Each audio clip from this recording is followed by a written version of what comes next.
Lição 13, 25 de setembro de 2022. Resistindo à sutileza de Satanás. Texto áureo. Sujeitai-vos, pois, a Deus. Resisti ao diabo, e ele fugirá de vós. Tiago 4, versículo 7. Verdade prática. A submissão a Deus é a forma mais poderosa de resistir ao diabo.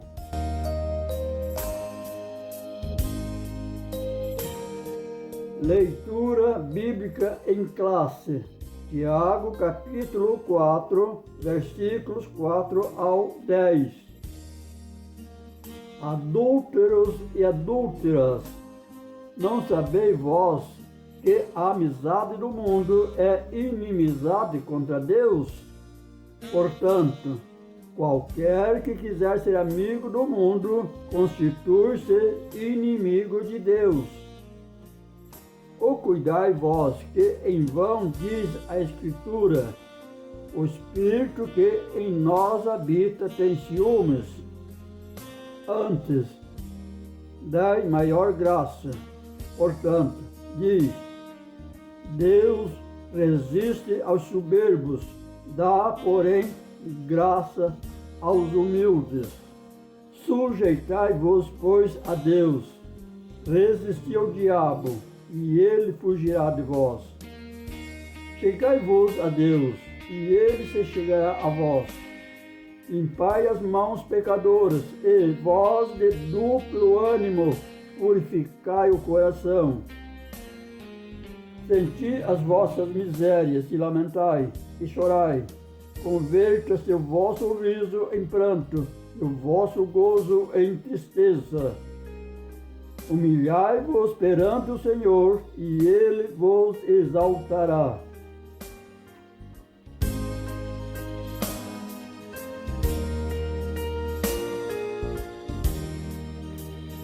Introdução.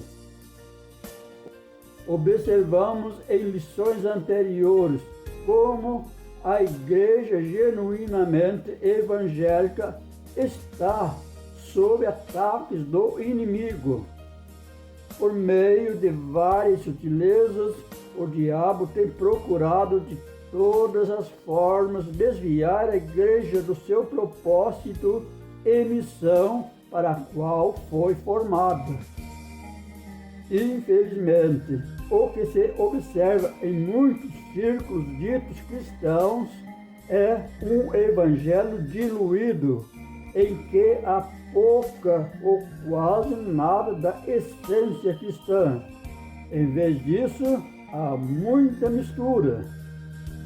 Nesta lição veremos como a igreja pode resistir às sutilezas de Satanás. Para isso, veremos que a igreja só será vitoriosa na guerra contra o adversário se centralizar a vida de seus membros no Cristo ressuscitado. Da mesma forma, é imprescindível que tenha as Escrituras como fundamento de sua fé e prática e buscar uma vida cheia do Espírito.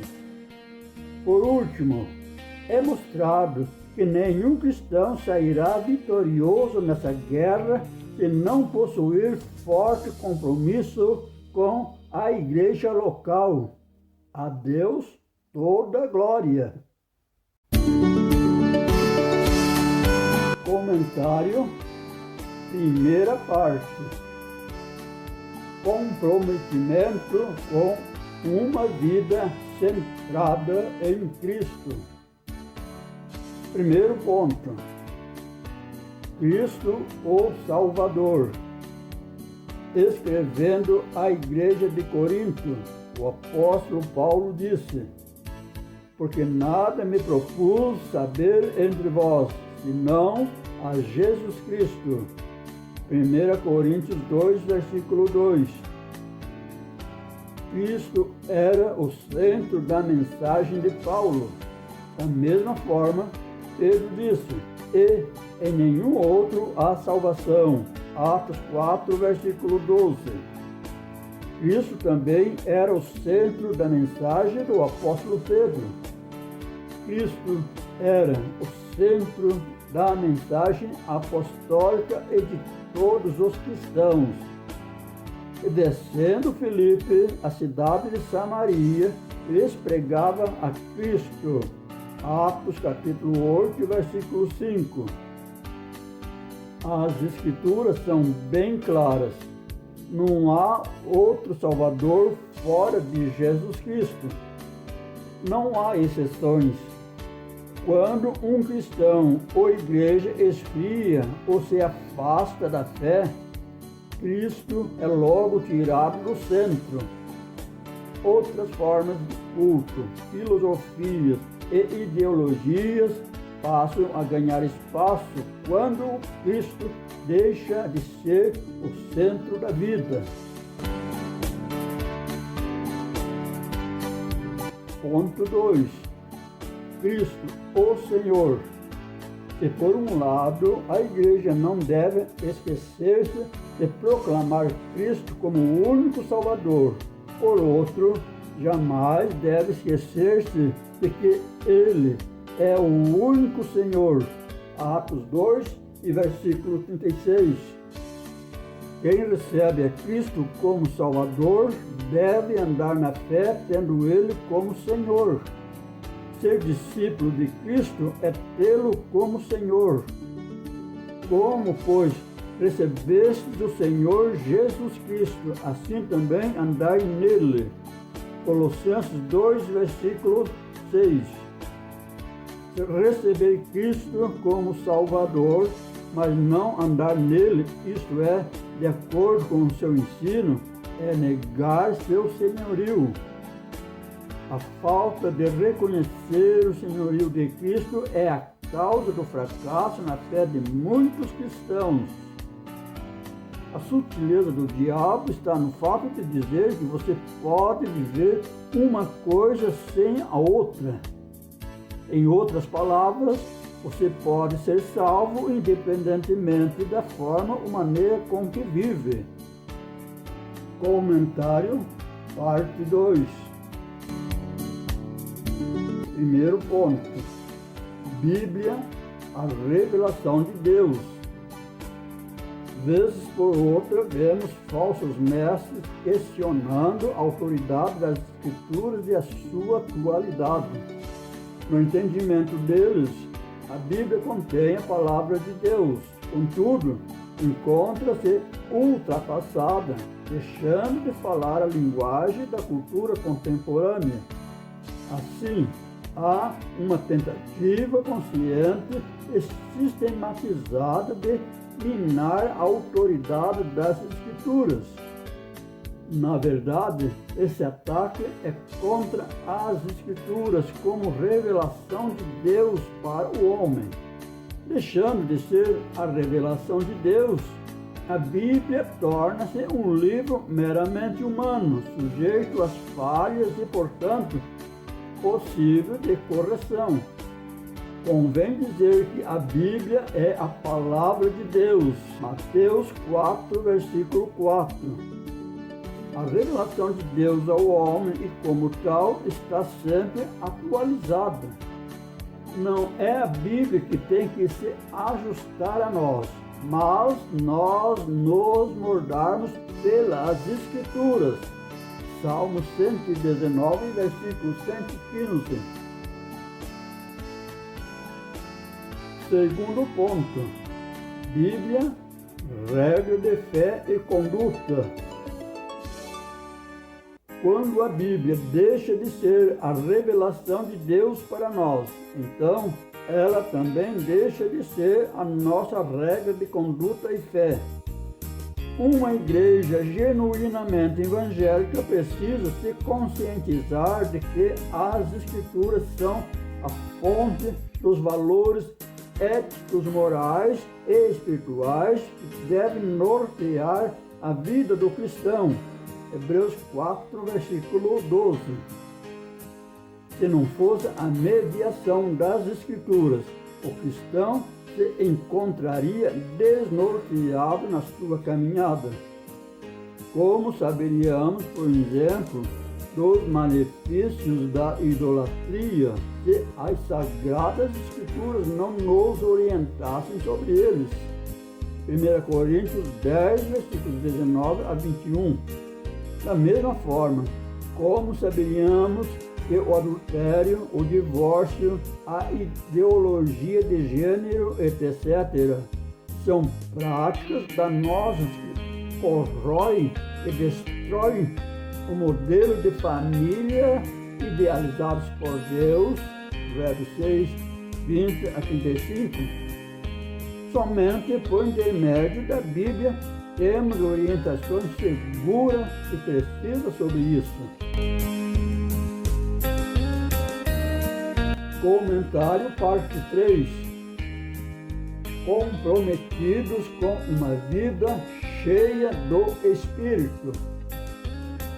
Primeiro ponto. É o Espírito Santo quem conduz o homem a Cristo. João 16, 8 a 11, capítulo 3, versículo 5.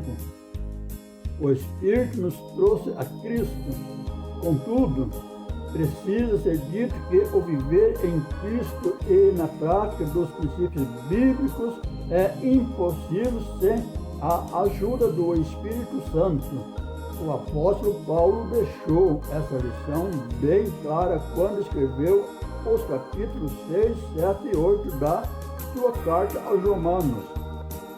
Ali, ele mostra que é possível ter a consciência do pecado, lutar contra ele e, assim mesmo, continuar subjugado. De acordo com o apóstolo, foi por meio da lei do Espírito de vida que o cristão pôde vencer a lei do pecado e da morte. Romanos 8, versículo 2. As Escrituras exortam o cristão a andar no Espírito como única garantia de não satisfazer os desejos carnais. Gálatas capítulo 5, versículos 16 e 17. Sem o Espírito Santo é impossível vencer as sutilezas do diabo. Ponto 2. A vida cheia do Espírito. Há uma obra do Espírito no interior do cristão que o santifica para Deus. Segundo Tessalonicenses 2 e 13. Podemos dizer que essa é uma obra consagradora do Espírito. 1 Pedro 1 e 2. Fomos purificados do pecado pelo sangue de Cristo. 1 João 1 e 7. E temos o Espírito Santo presente em nós, que nos permite viver uma vida santa em um mundo de impurezas. Romanos 8 e 13. Essa capacitação para a santidade permite ao cristão viver uma vida cheia do Espírito diante de um mundo hostil. Efésios 5, versículos 18 a 21. Contudo, há também uma obra capacitadora do Espírito Santo. Atos 1 e 8. Essa capacitação diz respeito à habilitação do crente para ser uma testemunha eficaz de Cristo no mundo, bem como o viver vitorioso no Espírito. Comentário, parte 4. Comprometimento com a igreja local. Primeiro ponto. A igreja como o corpo de Cristo. Escrevendo aos Coríntios, o apóstolo Paulo disse: Ora, vós sois o corpo de Cristo e seus membros em particular. 1 Coríntios 12, 27. Nas Escrituras, a igreja ocupa um lugar de relevância ímpar. Fica sempre em destaque a igreja como um corpo, ou seja, uma expressão de sua dimensão coletiva. 1 Coríntios 3:16. Nesse sentido, o aspecto local da igreja também fica enfatizado na metáfora dita por Paulo no capítulo 12 da sua primeira carta aos Coríntios. Fica evidente que, assim como um membro do corpo humano separado deste perde sua utilidade, da mesma forma a igreja perde a sua utilidade. É por isso que não existe cristão legítimo fora da esfera da igreja como corpo de Cristo. A própria palavra desigrejados torna-se um termo impróprio, uma forma de descrever uma anomalia espiritual. Segundo ponto: o lugar e a importância de cada membro na igreja. A palavra igreja jamais deve significar templo. Um templo pode ser a estrutura arquitetônica onde a igreja se reúne. A igreja, portanto, não é um prédio feito do aglomerado de concreto, tijolos e areia. Ela é o corpo de Cristo. Como corpo de Cristo, ela possui seus membros. Ela também não é um ajuntamento de pessoas em que ninguém sabe precisamente qual é a sua função no corpo. Biblicamente, cada membro da igreja, assim como o corpo humano, possui seu lugar e função para exercer. 1 Coríntios 12:27. Um desinvejado é alguém que por alguma razão não conseguiu exercer sua função de membro no corpo de Cristo. Conclusão. Chegamos ao final desta lição. Chegamos ao final desta lição e do trimestre. Nosso propósito foi mostrar os ataques sutis de Satanás contra a igreja e destacar as estratégias para o povo de Deus permanecer firme na resistência contra o adversário. Sabemos que os dias são difíceis, mas o Espírito Santo é o guia e o auxiliador da igreja. Revisão do conteúdo.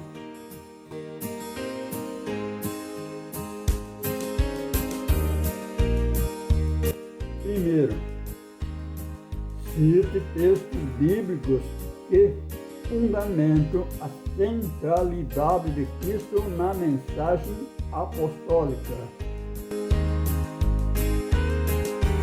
1 Coríntios 2, versículo 2, Atos 4, 12, capítulo 8 e versículo 5.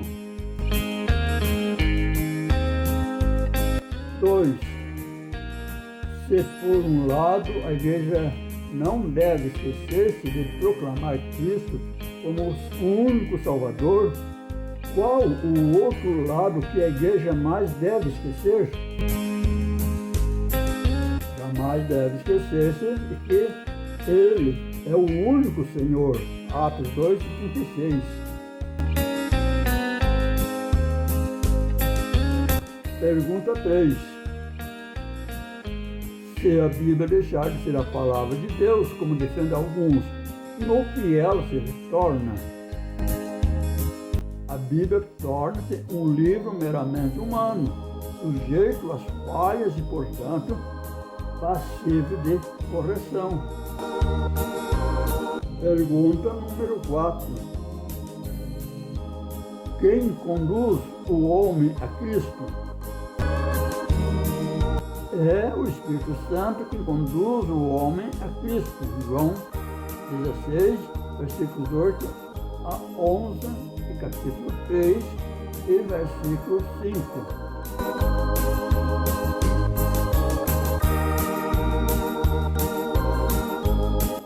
Finalmente, cite alguma das sutilezas que estudamos ao longo do trimestre.